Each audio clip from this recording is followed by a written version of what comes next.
Morning, WMATA is still looking for your input on its better bus network plan. You have until July 15th to weigh in. The transit agency says it's working to make bus service faster and more direct. That plan includes consolidating some stops, which means eliminating about 650 bus stops across D.C., Maryland, and Virginia. But some D.C. residents certainly concerned about the impact those cuts will have, especially in Ward 4. Joining us this morning is Ward 4 Councilmember Janeese Lewis George. Good morning to you. We appreciate you getting up early on a Sunday with us. Talk about the impact and concerns this has. I mean, this is one of the top issues right now for a lot of your constituents. That's right. We have so many bus routes that are potentially being cut.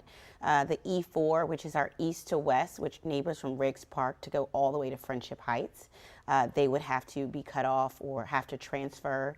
And that impacts many of the seniors who live in that neighborhood, but also many of the students who have to use that route to get to and from school.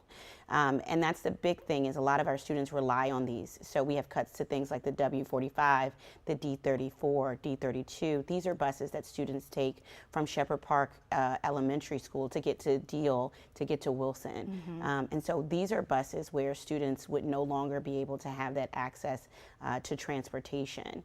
And then you have buses like the 63 being cut. That's for neighbors in Tacoma, Brightwood Park, as well as Petworth to get to downtown. They would no longer be able to go straight downtown. They would have to get off and transfer as well. So it's just a huge impact to our students, to our seniors, and to those who are traveling downtown to and from work.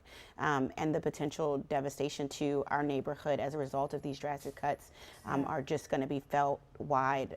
And we want more people taking our transit and taking our bus system. But with these cuts, I think we're going to have less ridership instead of more ridership. Yeah, and it really is an impact to everyday life, which can be really difficult to navigate.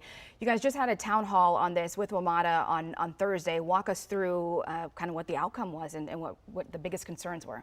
Yeah, I think it was clear that WMATA considered ridership as a key factor, but really didn't consider, we had a number of seniors there saying, this is the bus I get on to go to the doctors. This is the bus I utilize to go to the pharmacy, to go to the grocery store.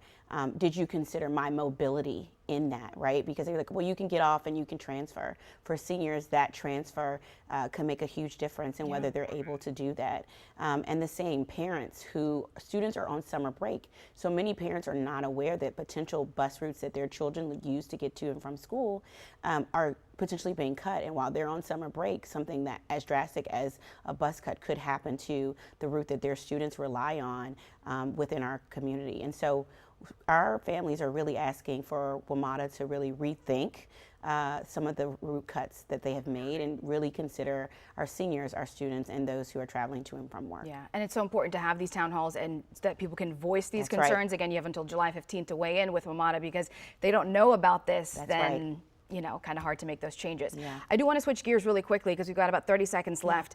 Talk about the emergency rental assistance. Applications open tomorrow. What do people need to know? Because this is, timing is really important in all of this and has to happen quickly. That's right. So only about 3,500 applications will be accepted. At 12 noon, people have to sign on the portal to apply.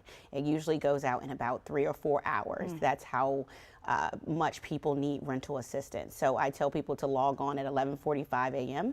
And sign on at 12 o'clock to get that rental assistance. If you're behind on rent, if you need assistance in any way, you can apply. All right, very important information there. Councilmember Janeese Lewis George, we appreciate you being with us on this Sunday. Thanks so much. Thanks.